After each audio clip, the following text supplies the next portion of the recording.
We talked yesterday about expectations for Shedeur Sanders tomorrow night. And I said, I just want him to go out and not look overwhelmed. I don't care what numbers he puts up. I don't care how many touchdowns they put on the board. I don't care about anything. Just go out and look like you kind of belong at that level, even in a preseason game. And Dan and I were just talking in the break, and Dan said, you know, hey, Dan, may I say what you said? Fire away. Dan said, why do I have the feeling that no matter what happens tomorrow, I'm going to be annoyed come Monday? And I thought, yeah, I know. I feel the same way. Because if Shedeur plays really well, then, oh, my God, he should be the starting quarterback and blah, blah, blah, blah, blah, blah, blah. And if he plays poorly, then everybody who's thought that, he shouldn't be, everybody's going to be joyous and, oh, see, there, he's not ready and blah, blah. It's a preseason game. He's a 5th-round pick. And I think everybody just needs to let him go out and play and see what he can do a little bit. Don't look overwhelmed. That's all I want. Don't look overwhelmed. That's it. I said in the beginning of the week, I just don't over or underestimate who he's playing against and with. I mean, he could go out there and struggle tomorrow, but then you got to remind yourself, well, look who he's playing with. Look who he's playing with. He could have unbelievable success. And then you have to say to yourself, well, look who he's playing against. So I agree with you. I just hope he just goes out there. He looks good. If he throws a touchdown pass or throws a couple passes more than 25 yards, and is able to avoid the rush on multiple plays, not every play, but multiple plays, people will be screaming for him to start week 1. Good, bad, or ugly. I just urge everybody to keep things in perspective. And this is why. If he goes out and has a big game, everybody will get all excited. Andy, the Browns have drafted, I believe, including these two guys, Gabriel and Sanders, 8 quarterbacks since 2012. So in the last 12, 13 years. Last year, 2 years ago, we had a quarterback who went out as a 5th-round draft choice and in the Hall of Fame game completed 8 of 11 passes for 82 yards and a touchdown. And he looked really good in a preseason game. In a preseason game, the Hall of Fame game. And that was Dorian Thompson-Robinson. Yeah. And he looked pretty good. He looked pretty good. And I think we all kind of got excited and thought, yeah, this guy might, here we go. Yep. This could, he was 8 of 11. I heard people super yards. excited. I don't know if you remember exactly. that there was a full house chanting his name when he got to start 15 minutes before they opened the gates against Baltimore. Right. Well, he was a, backup quarterback, perhaps. And boy, they were excited. What if Shedeur goes out and passes for over 180 yards and a score and completes over 60% of his passes? Do you think people would be screaming that this is the guy? Yes. In 2017. He could throw for 78 yards and 2 touchdowns and people would be screaming he's the guy. In 2017, we had a rookie quarterback go out and complete 11 of 18 passes for 184 yards and a touchdown in his first preseason game. How'd it work out with my guy, Deshaun Kaiser? Well, the head coach also called him the franchise quarterback. So and threw him out there all season. What they did to him wasn't fair either. I still think he needed another year. Brian Kelly said he needed another year in college. Yeah. So he probably definitely needed a year to sit in the NFL. But this is this is not to downplay what Shedeur might be able to do or anything. Just keep preseason stats and performances in perspective. Deshaun Kaiser was in his first preseason game. We can say was a win over the Saints. People aren't going to, though. You know that, right? Well, you get it. You understand that we're going to be sitting here on Monday, and if he has numbers like that, people will be like, I don't even understand why Joe Flacco is here. Kaiser was 11 of 18. 184 yards, a touchdown, and had a couple of big pass plays, 45 yards, 52 yards, and that went over the Saints. And then we know he had big issues. So keep it in perspective. Baker Mayfield Baker was the number 1 overall pick, first preseason game. Yep. Pretty good. 11 of 20, 212 yards. But Kaiser had a better completion percentage. Keep it under control. Your guy, Johnny Manziel. Stop. First preseason game for Johnny Manziel. If you want to say Baker Mayfield was my guy, I could live with that. Don't say Johnny Manziel was my guy. Lost to the Lions, but Johnny was 7 of 11 for 63 yards. Didn't throw an interception, didn't throw a touchdown. The only guy who looked really bad in his first preseason game was Brandon Whedon. Lost to the Lions. He was 3 of 9 for 62 yards, an interception, and a fumble. But this is what Shedeur is going to be going out after tomorrow night. You know, guys can look pretty competent when they're playing in these early preseason games, not really playing starting caliber defenses, and can do the simple things that teams have asked them to do. You know, so of all these guys, how about Cody Kessler? 2 of 2, 15 yards. I would have been happy if they would have just stayed with Baker and we'd be in a much different spot right now. Well, we're not. So there's that. You got a top 10 quarterback sitting in Tampa. And Ooh, that's debatable. Oh, you debate it with ESPN. They're the one that called him a top 10 quarterback. Well, I would. Okay. Yeah, I don't think he is. But that's okay. I'm not saying he's won. He's done a real nice job. He would have been a very good 5 to 15 quarterback. Certainly our team would be in much better shape. Yes. There's no question about that. But, you know, of these guys who have made their first preseason start, you know, keep it in perspective. Most yards, Baker, followed by Deshaun Kaiser. And by all accounts, his career was unfortunately a failure. So you're saying what, Jeff? You're saying? I'm saying if he goes out and lights it up, just remember, you know, Deshaun Kaiser lit it up in his first game. And okay? I'm also reminding you Johnny that if he Manziel was okay. DTR was pretty dang good in his first game. Just watch him, enjoy it, and keep it.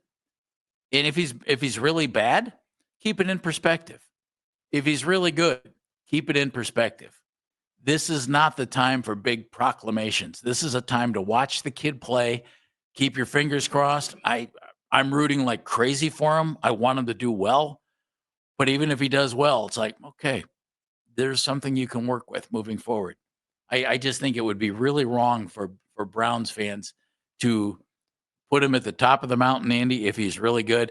And it would completely be unfair to bury him if he doesn't play well tomorrow night.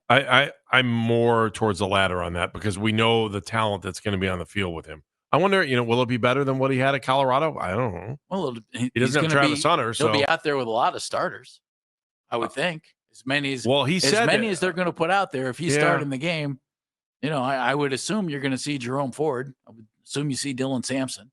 Okay. I would think you don't see Njoku. Was it Zinter that didn't make the trip? Yeah, Zinter didn't make the trip. Whippler did. You might need to play that offensive line a little bit. I actually think that'd be one of the best things that we could see. I do too. If he goes out there with the first team offensive line, then I think you'll get a much better feel for what he's going to do than you would with second or third. I know that's common sense, but you give the kid a little bit of protection, especially if Carolina's throwing out their first team defense. I think Jack Conklin made the comments, and he said you got to get used to the cadence of the quarterback. And with a bunch of different quarterbacks going right now, as an offensive line, you have to have that continuity. You have to be working in harmony with each other. And if you don't have that right cadence and you don't have it down, that might be difficult. So I wouldn't be surprised if we see the starting offensive line for a series or two anyway tomorrow night. And I wouldn't mind that. Do you run the risk of injury? Yeah, you run the risk of injury at practice. So that's just the way football is. 3 games in the National Football League tonight, preseason games. And just to get us all warmed up for the Browns. Oh yeah, I will say, there's really nothing worse than watching early preseason football of other teams. I think it's horrendous, except for one thing. There are going to be a couple of things to watch tonight in these games if you want to watch some of these. Okay, NFL Network's carrying 2 of the 3 games. The Indianapolis Colts are in Baltimore against the Ravens. That one's on NFL Network. Uh-huh. I'll tune into some of that. You know why? Anthony Richardson and Daniel Jones have one of the 3 quarterback competitions going on in the National Football League. Saints and Browns have the other. Mhm. And Anthony Richardson is going to start for the Colts. He was their, I believe he was the 4th overall pick a couple of years ago. And he's been a major disappointment. And Daniel Jones, of course, the 6th overall pick out of Duke by the New York Giants. And they got rid of him last year. And that didn't go over well in the locker room. Then he went to finishing school in Minnesota and then signed as a free agent with the Colts, hoping to win that job. So Richardson's going to start tonight, and then Daniel Jones is taking over. Okay. And then next week, Daniel Jones is going to start with Richardson taking over. And my guess is after that, they'll name a starting quarterback before they go into week 3. But I think that'll be interesting to watch, Andy. Richardson definitely has a disappointing season. I just kept my eye on Indy because I wanted to see what Flacco was doing last year. So Richardson's not good, but man, is he intriguing.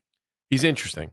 That's the best word I'll use. Let's see what he does as far as getting towards the regular season schedule. Baltimore just needs to get their work in, get out, and stay healthy. Hate to say it, but yeah, 2 AFC North teams playing tonight. I'd agree with that. I think Daniel Jones is he's not been a great quarterback. I still think he's one of the more underappreciated guys in the NFL. He's not as bad as New York made him out to be. And that's not saying much. I understand that. That's not exactly a ringing endorsement. But, man, because he was in New York and because the media is looking at everything, man, he was made out to not be a very good quarterback. And he wasn't great in New York. There's no arguing that. But the guy is 6'5". He's 230. He can run the football. He's really mobile. He's got a pretty decent arm. He had some pretty good moments in New York. He had some moments in New York, but I don't think they gave him a whole lot to work with. And that's a game I think is worth watching, Andy. I think you should watch that one.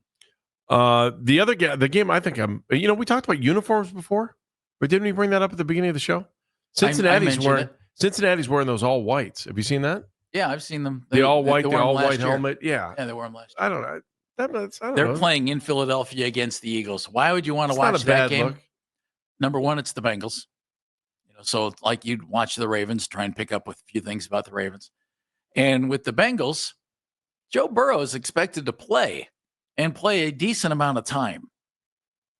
So where the Browns are going to sit Joe Flacco, Joe Burrow is going to play for Cincinnati against Philadelphia. What do you think of that?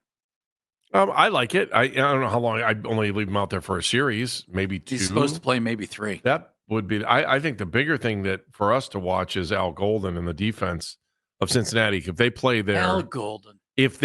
their starters on defense, that's something that we need to take notice of because 1, we play them week 1, and 2, if their defense plays better, look out. Cincinnati could roll. They could roll this season. You mean? Yeah. I'll take their wide receivers any day of the week over anybody else's. I'll take their quarterback.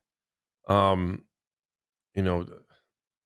couple contract problems here and there, but otherwise, if their defense is like, I don't know, 7 to 15 in the league, they're going to put up a lot of points. I mean, they could challenge Baltimore easy. They're going to put up a lot of points. But the defense has to be better. And if you're the Browns, you'll be watching because you're practicing against Philadelphia 2 times next week, and then you're playing them.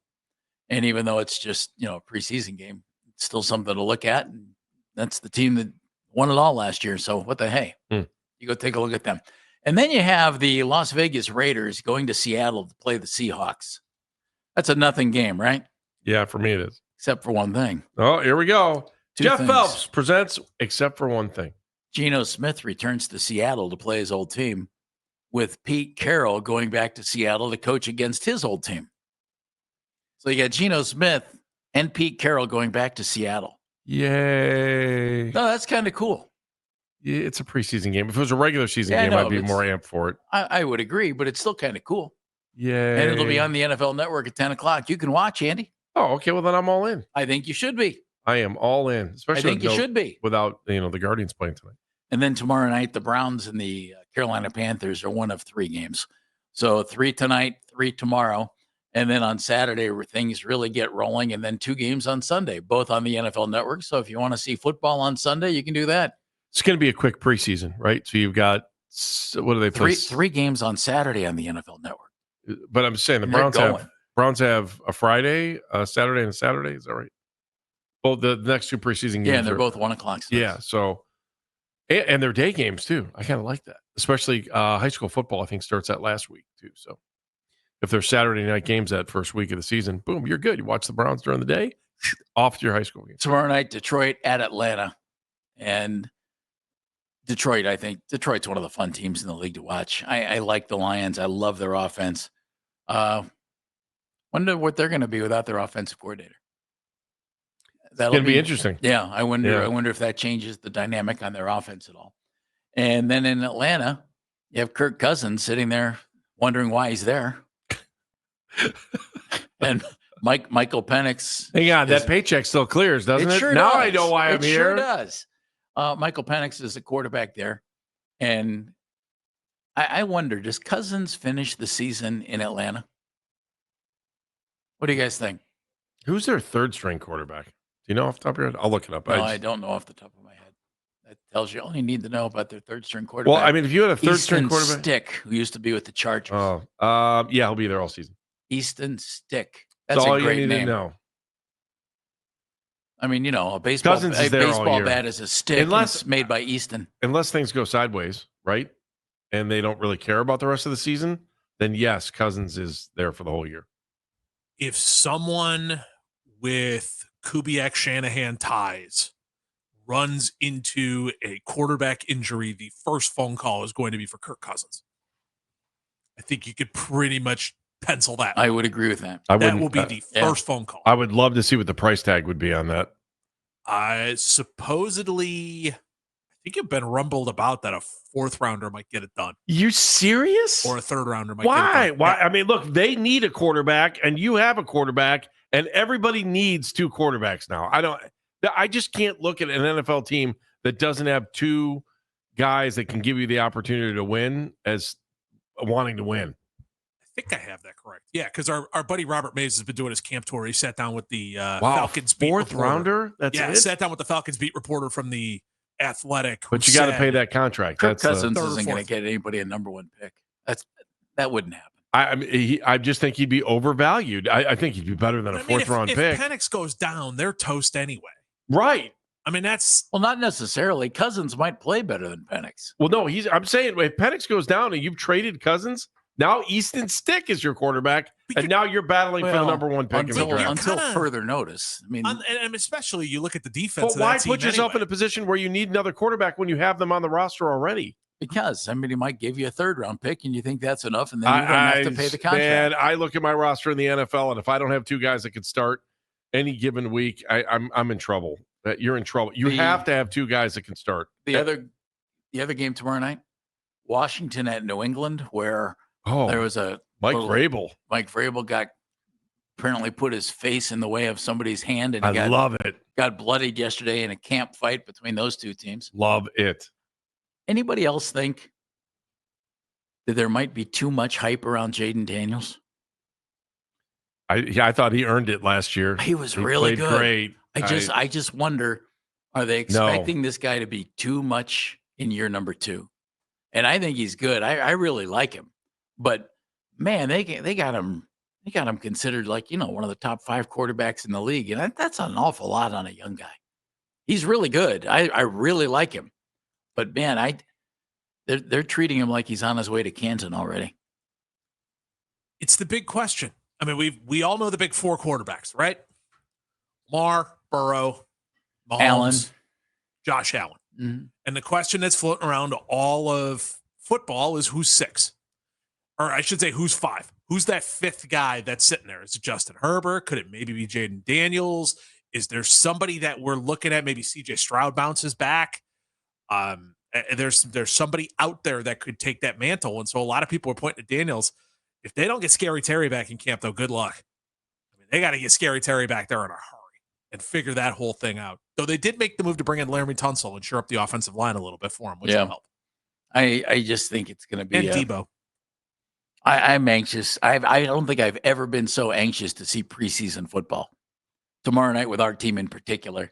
And then there are a couple of teams, that you kind of want to pay attention to, and you're going to see them tonight. Indy, I think, is interesting. Baltimore, of course, and Cincinnati. And then, what happens with Detroit this year? That's going to be a great storyline. Where are they with the McLaurin thing in Washington? He's still sitting out, I believe. That's the last I saw. Good luck to that.